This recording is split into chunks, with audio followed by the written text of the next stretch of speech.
With the NBA's regular season behind us, we can take a look at the play-in now that we know who's actually going to be in it, as that was questionable for the last week or so, and go into what the playoffs will look like when they begin.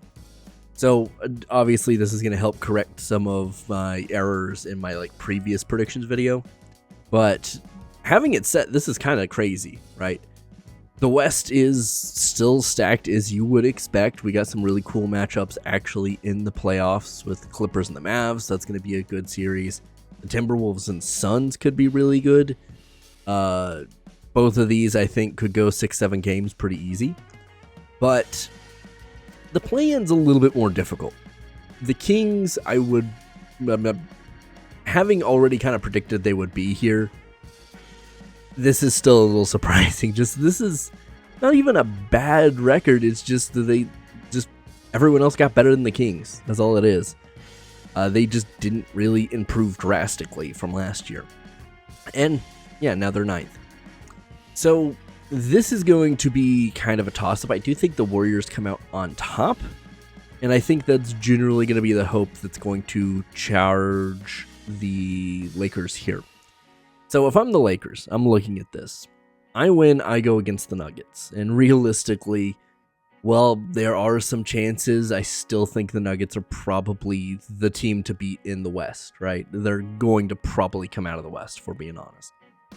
They maybe aren't the same team from last year, but I do think they've cobbled together enough to kind of replace what they lost. So still, this is not a matchup I want in the first round if I'm the Lakers, right? The Pelicans don't have as much to prove. They're definitely not on a LeBron time frame situation here. This is kind of their up-and-comer year, if you will. They finally got Zion back and healthy consistently. So yeah, put them against the Nuggets. I think that's fine. So yeah, I'm the Lakers in the weirdest way possible. I'm dunking that smoke from the Nuggets.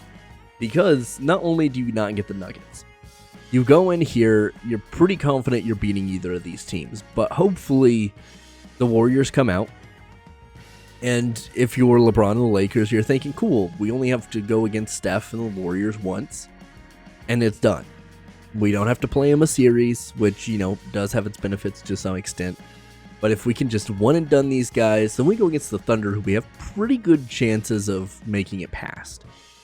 So, yeah, that's kind of where I'm at. I think the Pelicans come out, and I think the Lakers come out either hunting for the Thunder or maybe partially that Warriors situation. Kind of both, honestly. The Pelicans, they're just kind of happy to be here, if we're being honest. The Lakers obviously have something a little bit more to prove, especially with LeBron kind of coming up on his contract. So if they can make a run, maybe it keeps them there. If they don't, who knows? But yeah, I think it's going to be the Lakers and the Pelicans, largely because I think either one of these teams beats both of these teams. So yeah, I know that's kind of a cop-out, but I think there's a lot of incentive here for the Lakers to go this way versus just going straight into the Nuggets.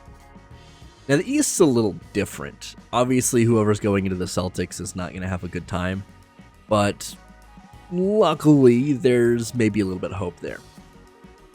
I think the 76ers with Joel Embiid back take the Heat. I know the Heat are kind of crazy and can come out of nowhere, especially with playoff Jimmy being a thing. But I think this is a pretty easy one for the 76ers to get out of. Then they'll play the Knicks, and I think that'll be a really interesting series, especially with Joel Embiid back, and then the Knicks still kind of trying to tread some of these injuries. Then I think the Heat take either of these teams. I think the Bulls could make it interesting, though.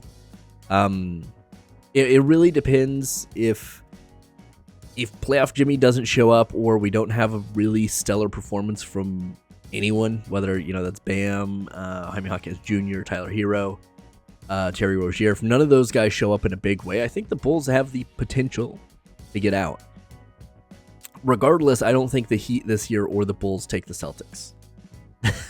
I know that's a little bit of a brave thing to say with the way the Heat worked last year, but it's not the same team, and we've not really seen them go crazy. Like, I mean, you know, they're not a massive regular season team anyway. But I don't know that. I'm going to say last year was the exception, not the rule with the Heat, even though they've kind of overperformed here and there as well. But yeah, I think Heat go in here. I'm going to say the Bulls take it, and then they run into the Celtics and get knocked out. 76ers, I think, could make a good 6-7 game series with them. Pelicans, 4 or 5 maybe. Then the Lakers, Thunder, I think that's a full-on 6-7 game series easy. But let me know what you guys think down below. I mean, is this crazy? Picking the Bulls over the Heat, probably a little bit of a risque choice, a little unconventional, but I think a lot of people overcorrect for the Heat, right?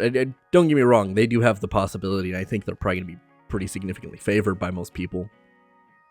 But if we're looking as a team, I think there's going to be more motivation if these guys want to stay together to show it, to prove it.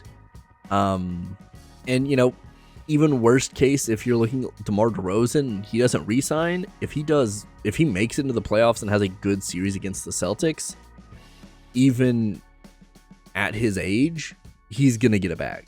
Someone is going to pay him a stupid amount of money next year.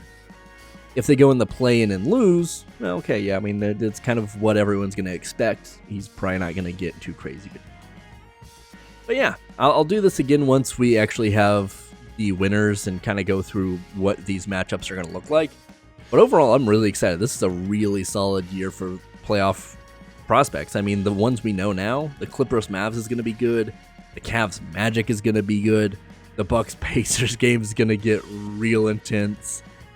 And the Timberwolves Suns, as a person that was kind of thinking the Suns are going to be a little bit of a pushover, I think that there's the possibility here that this is a real good series.